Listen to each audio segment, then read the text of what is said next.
Welcome back to another episode of the Ferris Sports Update. I'm your host, Harrison Watt. This week on the Ferris Sports Update, we're going to catch up with the new assistant basketball coach for the women's team, Jasmine Brown, as well as Keely Glodek, one of our assistant athletic trainers. But first, we're here with Tim Blashill, the manager of athletic facilities at Ferris State. And Tim, thanks for joining us here on the Sports Update today. Yeah, thanks for having me, Harrison. Appreciate it. Obviously, we're getting to the time of the year where, in a typical year, it'd be getting pretty busy in the ice arena. It maybe already would have been pretty busy, but now we're starting to gear up for what we think is going to be a lot of activity in our facility over the next several months, hopefully. And you've had to, kind of thread a bunch of needles here to make things work, but it seems like things are going real well.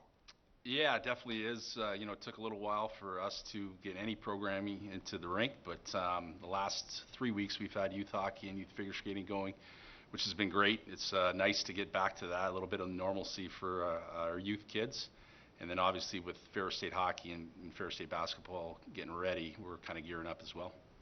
Obviously the ice arena, you think about it and it really only, on the surface you would think, well, it serves the Division I college team, but the majority of the time that in a normal year that it really does serve the college team is minimal in comparison to what else it serves. Maybe tell us a little bit about some of the rest of the ice arena programming. Sure. We have a youth, like I said, a youth hockey program that serves kids from basically 4 or 5 years old all the way up till through 18.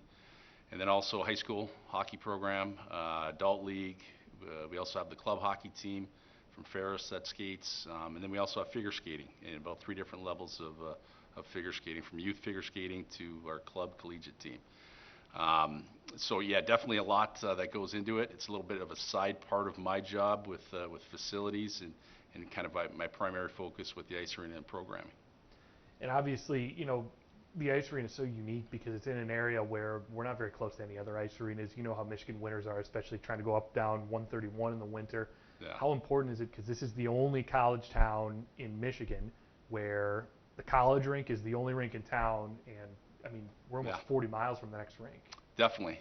And through this, through the fall and summer, I didn't even realize that. I know we talked about it earlier, but we are the only collegiate town that only has one rink that can serve the community. So in doing research and trying to open up, we talked to a lot of the different rinks, and a lot of them are closed, at least to the public right now. So we're pretty lucky. We appreciate Ferris being able to open the doors for our youth programs and our adults, but pretty unique within the state of Michigan. Obviously, you've had to work on a bunch of mitigation strategies to make sure things are safe for people to come in. Maybe tell us a little bit about some of the things you're doing just on a daily basis so that you can have enough people in the building to really serve the community. Sure. Yeah, like a lot of places, we're doing, we have a check-in, temperature checks for every person that enters our facility from a public side, but then also our student athletes that are working out and training right now. And then everything from capacity to fire codes. It's been a challenge, but it's been interesting trying to learn a lot of these different things that have helped us. It seems like it's a daily thing that's changing, and as we all are kind of trying to handle, the situation at hand. But it certainly has been, like I said, a challenge, but something that we've been trying to figure out as we go. Obviously, the Division I team starting to get underway here and get training, and very important, obviously, for the ice to be in good condition. And really, it seems like just because of the way things have been, the ice is in maybe better shape than it would be in a normal year at this point of the season. Yeah, we put the ice in actually in July, so that was in preparation. We weren't sure when Ferris would be allowed back to skate, and that is obviously our primary concern. So not having them out there for a while has kind of helped the ice a little bit, and it is in pretty good shape right now. But we're hoping that they start grinding it out and tearing it up a little bit as they get into hopefully their regular season starting next week. I know I saw them out there this morning, and they really got after it.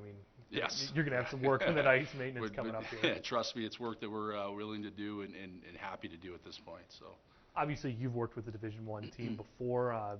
Back in your days, just coming out of college and everything. As you start to look forward to hopefully a good long Division I season here coming up, what to you makes this such a good group in terms of like the staff to work with? Because you've gotten to work with the staff both on a facility side and on a coaching side, and as somebody that coaches as well in the area and can use them as a resource. Definitely. I think that's I came here initially to Ferris State as a graduate assistant with the hockey team, and to be honest, I never thought I would be here, 20 plus years later, and here I am. But part of that is the Ferris community, and it's, certainly the people that we work with. It's been a blast, and I've enjoyed it every day. It's definitely a little bit different in terms of my job. Every day is different, from youth hockey to our Ferris teams to facilities to programming. So it's certainly something that I've really come to enjoy and enjoy being here, and would like to continue to do that. I know, obviously, managing all of our facilities, there are a lot of challenges that we've gone through so much where we've had to ask for help from around campus. And I know even just today we worked with people at the physical plant about how to make sure that everything is safe when we do start the Division I season. Any people maybe you want to thank out here as it pertains to helping us this off season? Sure, definitely the physical plant on campus.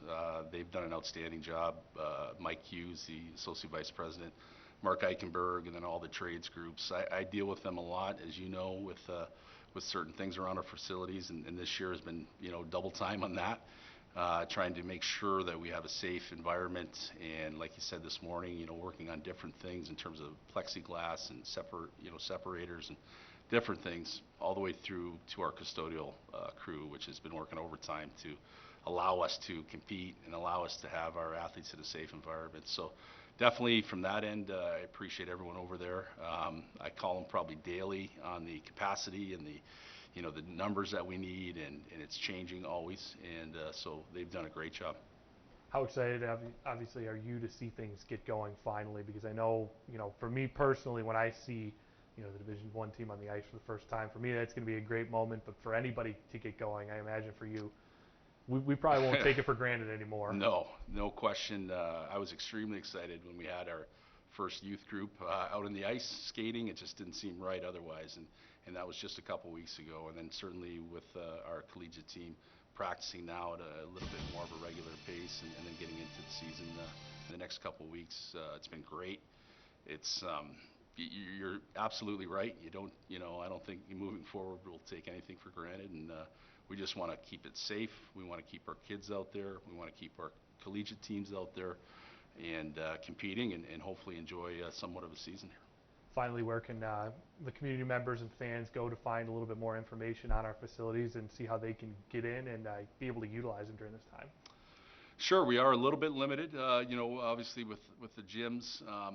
We've taken over a few of the gyms in terms of our weight room, our temporary weight room for our athletes, but they can always go to ferrisstatebulldogs.com /ice arena, and that has all of our programming, all of our facilities that are open, and then also on that site it has every single facility and kind of details behind that. But they can always go there and email us directly at facilities, Ferris State facilities, FSU facilities at ferris.edu, and or otherwise our phone number there, our main office. So.